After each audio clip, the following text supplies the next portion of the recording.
Okay, so these are the top things I use AI for my data job. Basically, I've been using AI since ChatGPT just dropped. And in the beginning, I was using more kind of it as experience, like most of you.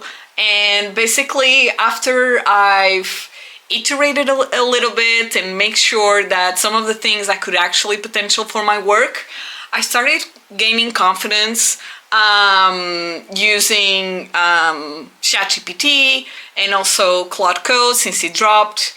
And now I've been kind of addicted to saving time to do the things I find it most boring. So these are the top 10 things I use it for my data analytics job. And I will not be dropping things like a lot of content creators have talked about. This is actually stuff that I think is very useful and very unique that I haven't seen a lot. Some of them, of course, I still drop it over here because I think they're very useful. Everyone is using it for it. But let me show you how I curated my most boring tasks into a very good experience by using Claude Code. The first case scenario that I use is basically where all of the developers put their heart on in Claude Code. It's basically just refactoring all of the messy code that we do. But for data analytics, this is very specific. So for data analytics, we write code as we understand more about the data, more about the data sources and things like that. So there's a lot of writing on notebooks that get really messy over time. And I don't know if you're like me, but even with comments, I kind of lost myself into the code that I wrote just because this is me thinking of how to solve it. So the first thing that I do every time that I get to something more stable into the notebook when I'm analyzing the data is basically just prompting to refactor that. And basically after that, I can reuse it every single time to reanalyze the same data with the same format. Yeah, keep in mind that data analysts do this every single time. The function will not be good for every single data source, but it will work for this source every single time. And you have to, when you pass it to a teammate, you're good to go, and you don't need to worry about how to explain to him or even remember, like after a week of writing that code, what the hell did you do? And if your boss asks you, oh, redo the analysis that you did last week for me, you already have everything pretty fine on the function that Claude Code created for you. So the second thing that I use it for is basically just discovering insights for multiple data sources. This was a game changing for me. So in the past, I've been working with data for over 10 years now, and in the past it's very difficult to do because you have to group by country, segment, and other type of aggregation. And basically it took a lot of time to get an insight and then correlate to a different source. So what I did is basically just join together all of the sources that I have and just show to Claude Code, oh, just analyze this relationship and let me know which insights you found. And you have no idea how many blown out moments I had because I was able to use AI the right way when showing this to stakeholders. Stakeholders were blown away of understanding why some things were dropping where it shouldn't be. For example, the one that I remember most is when they were seeing a high increase on high level customers, and basically this was only because they were dropping a lot of coupons, and after they drop all of these coupons, they lost all of those buyers. So the data was completely correlated. Attention, correlation is not causation, but it was a really good insight to understand how the users were moving and the reason behind that. So the third thing that I've used it a lot is basically just to document all of the data sources that I have. So typically a stakeholder will ask you, where can I track X or Y or Z? And it's very difficult to pinpoint which data source is the best. So the best way, if you have a data catalog, is basically just to ask, okay, where are the best features in which data source so I can track this, and I just paste all of the data catalog into there, and it's so much easier to find answers through that. Questions that I ask are more, which tables should I query, what's the join key, where are there any gotchas like fan out risk, missing data, or anything like that. And in the beginning, like, I will ask also to write a simple SQL code to get me started, just to get me inside the data as fast as I can. The fourth thing that I've used a lot Claude to do for me is basically just to define all of my KPIs for a dashboard. A stakeholder will have like a business definition or something like that, and sometimes it's very difficult, like if you go from marketing to product to customer analytics by itself, the journey and everything like that. So when you're a data analyst, and typically this occurs when you're very small in the team as in data, you have a lot of people from different backgrounds asking you different questions. So sometimes a KPI is valuable in one team and in another it's not. Like for some teams, ROAS means something, and for others they're like, I don't know what that is and I don't care about it.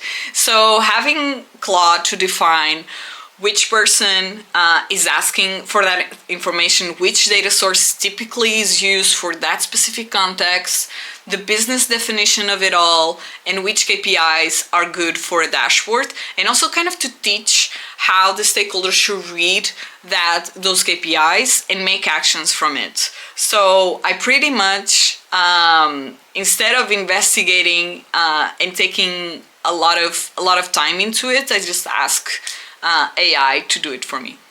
The fifth thing that is pretty much ignored but honestly is like a time saver. I've been doing this for so long now that a lot of my keyways are from memory, because I hit a lot of walls, like for example revenue being 0, or there's nulls where it shouldn't be, or the cost be higher than the revenue. So the keyway part itself, it takes a lot of time and it takes a lot of practice. Most of the juniors can do this by themselves. They need a senior that has gone through hell to basically just define this set of rules. And it's funny that every single time that I do QA, people will ask me, oh, how did you catch that? Basically, I have every formula. And where I lost a lot of time is that the sources are completely different from one another. The QA is the same, but the data sources have different checks to include, or different metrics to include.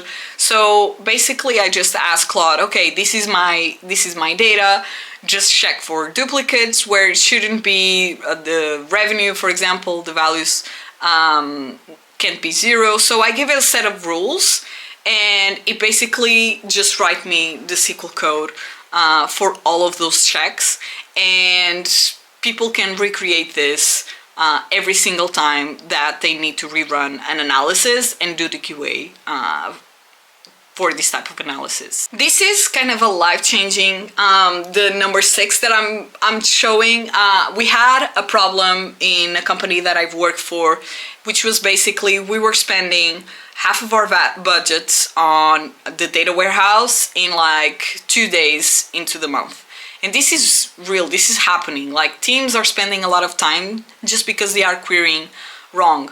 So one of the things that I started using it for was, okay, this is kind of the initial query. And for example, I use a lot, the data warehouse that I use a lot is BigQuery.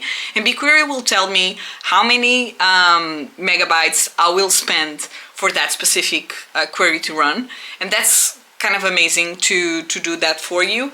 And basically what I started doing instead is, instead of just running that and see what it does, I basically just ask to optimize, so I don't spend a lot of money just querying a query, and then having the data engineer director asking me why the hell we have this query running for the select star or something like that. So I talked about how to kind of give you data with the data catalog itself, but I know that a lot of companies don't have a data catalog. Come on, like, where have you entered a place when you are looking for answers in data sources and they have the descriptions, the names for every single source? Like, that doesn't exist in the real world. Most of the time they just drop data there, and you have to look for the values that you need for your analysis. And most of the times you have to ask people, and a lot of people don't know, or it's legacy or something like that. So you lose a lot of time into that. So basically what I started using it for was to create my own data dictionary of the data. The way to do that is basically just, you have the information schema for all of the tables that exist on your database. I can drop you how I get that for each data warehouse. And basically, after I drop that, I also have a Python script just to give me like the first three rows into each data source, and basically just join the schemas and the information that is there. And with that, I just ask, okay, please create me a data dictionary that, based on the name of the column and the values that are in there, what this could possibly mean. And I know this is not 100% because names are not aligned, but it will give you a massive understanding of the data and how to grasp better and make also better questions to the people that own this data. The eighth thing that I use a lot, so at the end of an analysis, depending on the context, I have to give two presentations. One for kind of more tech team, data team, and another for a completely non-data, non-tech person. So the same analysis, but completely two different approaches to show. And this is where most of the data analysts, I wouldn't say fail, but they lack more skills into separate different audiences. So what I do after creating my full analysis is basically just to give me some of the bullet points that it will hit differently for both audiences. We know that tech people will get and understand the data behind it, how we calculate it, and things like that. But the non-tech audience is more likely interested of understanding like the big picture of that analysis, like what it happened, why it happened, and things like that. So the ninth one is a really good one. It's not typically the one that data analysts should be a part of. So this is most likely where data engineers are basically in charge of and responsible for. But we are the ones that are answering stakeholders. So this one is kind of, I use it to build an alerting system on the spikes that we are seeing in the data, specifically on the dashboard.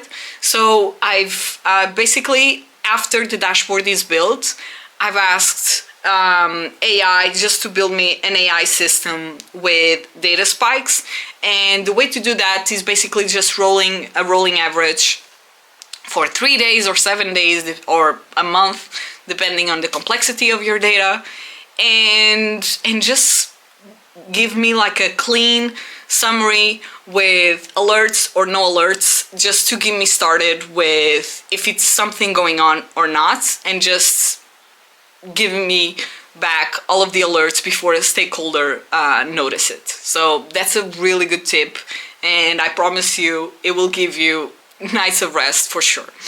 And the final one, so if we have the alerts, it's good to also have kind of the root cause analysis. And in the past, this takes so long.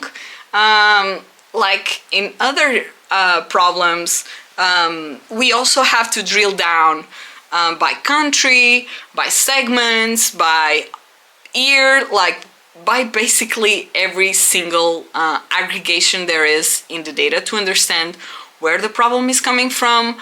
But if you give access to your data, or at least to the aggregated data, try to put that into AI and look for a diagnose on why that data spike in that specific day. So it's a really good way to diagnose really fast without you losing like a morning in stress trying to look for if it is a data pipeline issue or an ingestion issue or something like that, and basically just come up with an answer and direct you better to how to solve it or how to communicate that information. So I hope you like this video. It's basically all of the things that I use on a regular basis on my job. So let me know which ones do you use it for, if there's any tip that I gave you that it was really useful, and I'll see you for more. Bye!